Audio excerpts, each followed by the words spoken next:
ഇരിക്കുന്ന 3 തരം മെമ്മറി കാർഡുകളാണ്. ഒന്നാമത്തത് സാൻഡിസ്കിന്റെ കാർഡ്, രണ്ടാമത്തത് പ്രോഗ്രേഡിന്റെ, മൂന്നാമത്തത് സോണിയുടെ തന്നെ ഏറ്റവും പ്രീമിയം കാർഡായ CS express A type tough card. അപ്പം ഇതിന് 1200 രൂപ, സാൻഡിസ്കിന് 1200 രൂപയും പ്രോഗ്രേഡിന് 9000 രൂപയും സോണി CS എക്സ്പ്രസിന് 25000 രൂപയാണ് പ്രൈസ് വരുന്നത്. ഇത്രയധികം പ്രൈസ് ഡിഫറൻസ് ഈ കാർഡുകൾക്ക് വരാനുള്ള കാരണം എന്താണെന്ന് വെച്ചാൽ മെമ്മറിയുടെ സെയിം തന്നെയാണ്, അതായത് 64, 80 ആണ്. മെമ്മറിയുടെ കൊണ്ടല്ല, ഇതിന്റെ സ്പീഡ് കൊണ്ടാണ്, കാർഡിന്റെ റീഡിങ്ങും റൈറ്റിങ്ങും സ്പീഡിന്റെ വ്യത്യാസം കൊണ്ടാണ് ഇതിന് ഇത്രയും പ്രൈസ് ഡിഫറൻസ് വരുന്നത്.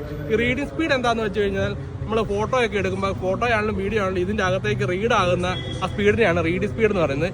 ഇതിനാണെങ്കിൽ റീഡ് സ്പീഡ് 300ഉം റൈറ്റ് സ്പീഡ് 250ഉം ആണ്. അപ്പം അത്രയും നല്ല ക്വാളിറ്റി ഉള്ള വീഡിയോയും ഫോട്ടോ ഇതിലേക്ക് റീഡ് ആകും.